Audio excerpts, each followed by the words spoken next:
तो इस वीडियो में हम बाबर आजम की कैप्टनसी के सारे मैचेस को आराम से डिकोड और एक्सप्लेन करेंगे और देखेंगे कि उसकी कैप्टनसी गुड थी या फेलियर। Let's go. सब अपना ओपिनियन देंगे। ये ओपिनियन तो बारी बारी हम सब अपना ओपिनियन देंगे दैट वी लाइक हिज।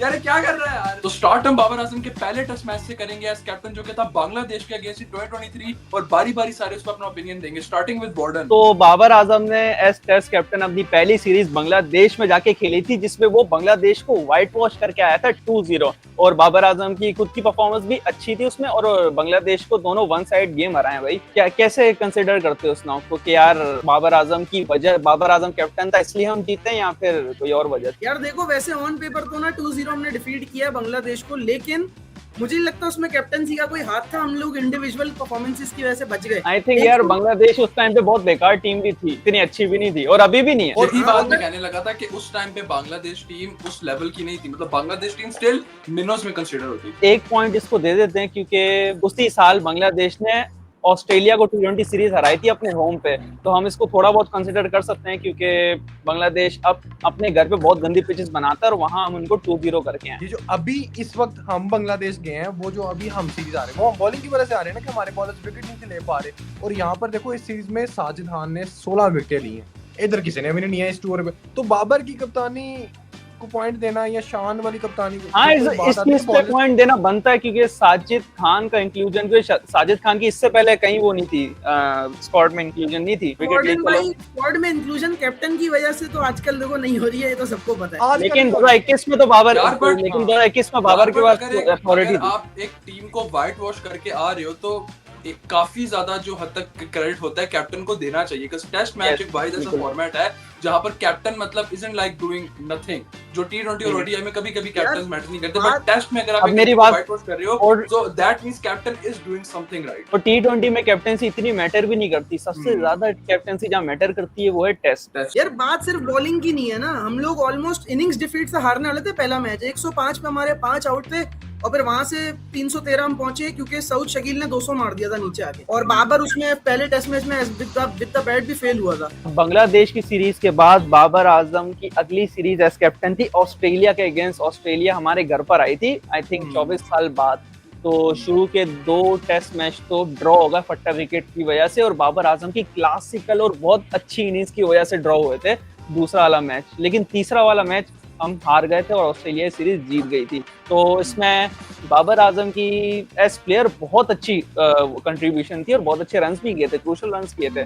लेकिन एज कैप्टन बहुत डिफेंसिव माइंडसेट था क्योंकि फ्लैट पिचेस और आई थिंक थोड़ी वीक कैप्टनसी हो गई यहाँ पे। यार लेकिन आप उसको एक बेनिफिट ऑफ द डाउट दे सकते हो कि अभी नया बाबर कैप्टन बना है और ऑस्ट्रेलिया पाकिस्तान आ रही है, व्हिच नेवर हैपेंस। तो न्यू कैप्टनसी का और अंडर प्रेशर बहुत ज्यादा होने का हम एक बेनिफिट ऑफ द यार 21 का T20 वर्ल्ड कप खेल के आ रहा था यार, वो क्या होगा। लेकिन यार टेस्ट की बात अलग होती है ना, ऑस्ट्रेलिया ऐसी टीम अपना ए स्क्वाड लेके पाकिस्तान आ रही है, खेल रहे हैं यार। उसके अंदर फ्लैट ट्रैक थे, पाकिस्तान ने भी 476 मारे और ऑस्ट्रेलिया ने भी 459। उसके बावजूद भी बाबर ने सिर्फ 36 रन ही बनाए 2 इनिंग्स मिला के। लेकिन देखो उस एक इनिंग में बाबर ने 36 रन बनाए थे, लेकिन अपनी फिर बाद में भी 36 रन बनाए, फिर उसके बाद 196 बनाए, और थर्ड टेस्ट में बाबर आजम की दोनों इनिंग्स में 50 थी, मतलब एक इनिंग्स पे 55 बनाए थे और 62। और बाबर आजम ने सुनो तो 78 की एवरेज के साथ खेला इस टेस्ट सीरीज को। तो एज प्लेयर तो किसी को डाउट नहीं था उसको बाबर आजम की, बाबर आजम ने प्राइम फॉर्म में थे। बट हम कैप्टन यार उस टाइम सारे अपने प्राइम फॉर्म में थे हमारे टॉप प्लेयर। शाहीन देखो तो सही, अभी देखो सारी अच्छा खेल, अब कोई खेलता है इस तरह का फ्लैट ट्रैक। ये बांग्लादेश आई थी, हम लोगों ने तो इस तरह की बारियां नहीं खेली क्योंकि थोड़ा फर्क आ गया लोगों की। 2023 के बाद ओवरऑल पूरी टीम का ही डाउनफॉल है। हाँ वही ना यार, लेकिन अगर एज अ कैप्टनसी हम देखें तो हमें बाबर को एक मैच ड्रॉ कराने के लिए 196 जैसी एक्स्ट्रा ऑर्डिनरी नॉक खेलनी पड़ गई।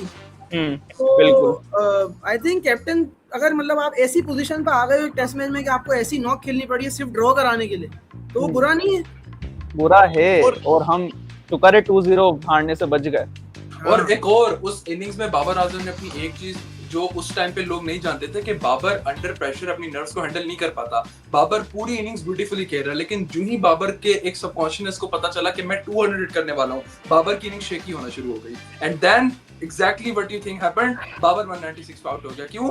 वो एक सबकॉन्शियस में फियर बैठ गया कि अगर मैं 200 से पहले आउट हो गया, वो 4 रन पहले आउट हो गया, एंड हमें एक क्रैक दिखना शुरू हो गया कि ये अंडर प्रेशर नहीं कर पाता। इस सीरीज में 3-4 पॉइंट्स निकल रहे हैं। जैसे बाबर आजम एज प्लेयर तो बहुत अच्छा था, लेकिन एज कैप्टन बहुत सही नहीं कर पाया। सबसे पहले तो डिफेंसिव कैप्टनसी थी, फ्लैट पिचेस बनवा के क्या मतलब क्या स्ट्रेटेजी थी कि फ्लैट पिचेस पे आप ऑस्ट्रेलिया को हरा दोगे। तो तीसरा ये कि हम 1-0 हारे, लेकिन हम 2-0 भी हार सकते थे। बाबर आजम ने एक बहुत एक्स्ट्रा ऑर्डिनरी परफॉर्मेंस दी, उस वजह से 2-0 करने से बच गया, बट हम डिजर्व तो 2-0 ही करते थे क्योंकि हमने बहुत अच्छा नहीं ट्रैक किया। बना। अब ऑस्ट्रेलिया के बाद हमने श्रीलंका का टूर किया था, जहां पे 1-1 सीरीज ड्रॉ हुई है।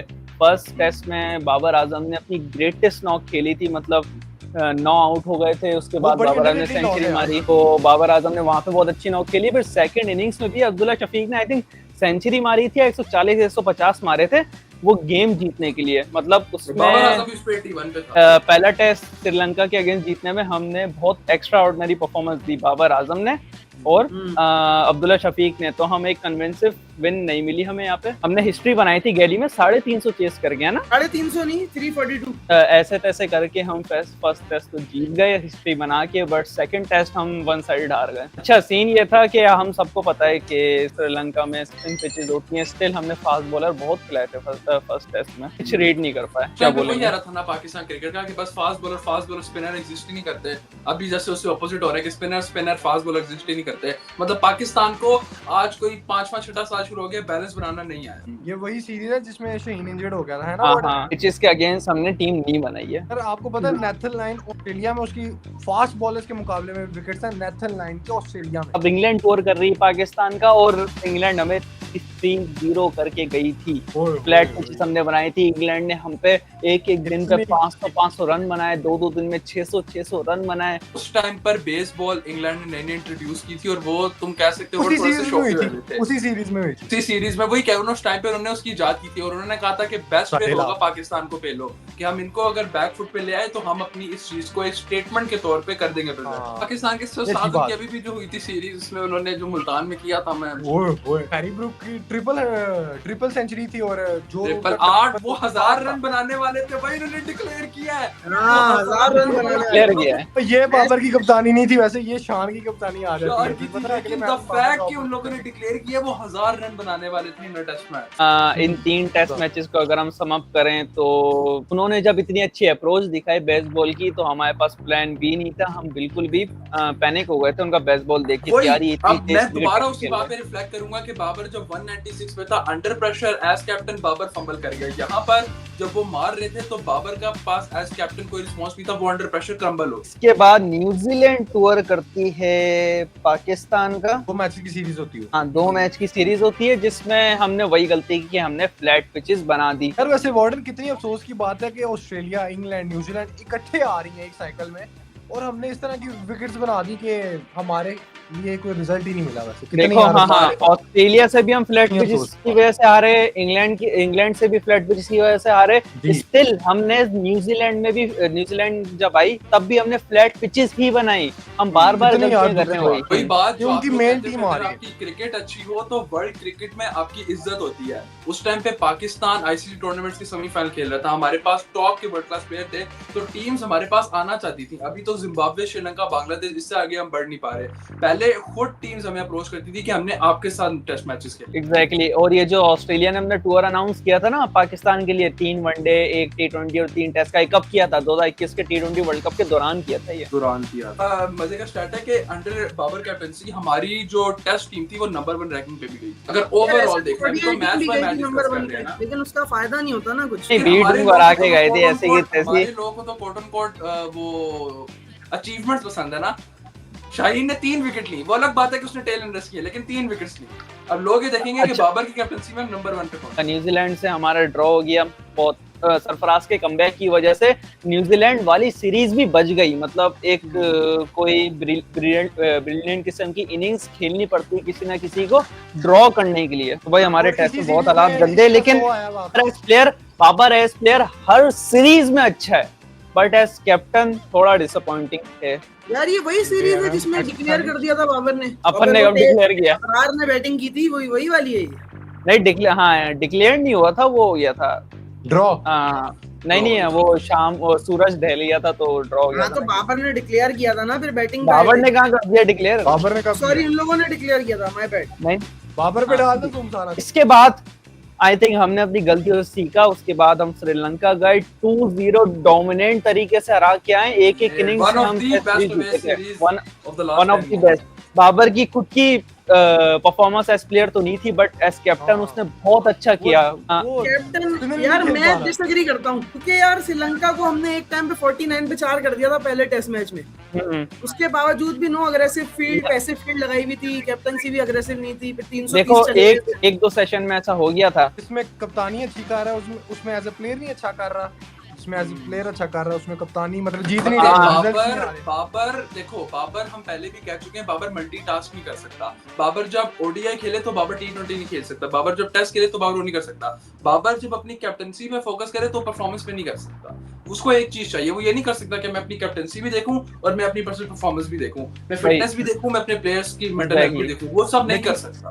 एग्री। अगर हम पूरी वीडियो में जितने भी मैचेस हैं उन सबको सम अप करें तो एक बात तो हमें क्लियरली नजर आ रही है कि बाबर एक डिफेंसिव कैप्टन था, लेकिन एंड में आते आते श्रीलंका वाले मैच में जो रिसेंट सीरीज गई है वहां पे आते आते बाबर थोड़ा बेहतर कैप्टन बनना शुरू हुआ, लेकिन पीसीबी ने उसे कैप्टेंसी से ही हटा दिया। अच्छा, कैप्टेंसी से हटाने की भी एक वजह थी कि बाबर पे बहुत ज्यादा प्रेशर आ गया था। 2023 के वर्ल्ड कप में तुमने देखा था ना उसकी कैसी शक्लें आ रही थी, मतलब बहुत डिप्रेशन में चला गया था कैप्टेंसी की वजह से, इसलिए उसे ओडीआई टी20 से हटा के टेस्ट से भी हटा दिया। ये क्या सिस्टम का फेलियर है कि यार जब वो टेस्ट में अच्छा कर रहा है तो तुम उसे टेस्ट में, आई डोंट नो यार, वो अलग बात है कि वर्ल्ड कप में दोबारा कैप्टन आ गया था, लेकिन कैप्टेंसी करता है अच्छी तो परफॉर्मेंस हम उस तक की टाइमलाइन की बात कर रहे हैं जब उसे कैप्टेंसी से हटाया था। उन दिनों वो टी20 में भी यार ठीक ही जा रहा था। देखो बाबर को कैप्टेंसी से हटाने का मकसद बताऊं क्या था कि उसकी परफॉर्मेंस डिप हो रही थी कैप्टेंसी की वजह से। हमने देखा होगा 2022 एशिया कप में, वर्ल्ड कप में। हम लोग अगर यहाँ पर पाकिस्तान क्रिकेट बोर्ड की लॉजिक को क्वेश्चन करने बैठे ना तो ये पॉडकास्ट 2 घंटे तक एंड नहीं होना, 2 घंटे नहीं 4 घंटे तक एंड नहीं होना। लास्ट कंक्लूजन हम ये निकाल लेते हैं कि अब जो बाबर आजम आया है,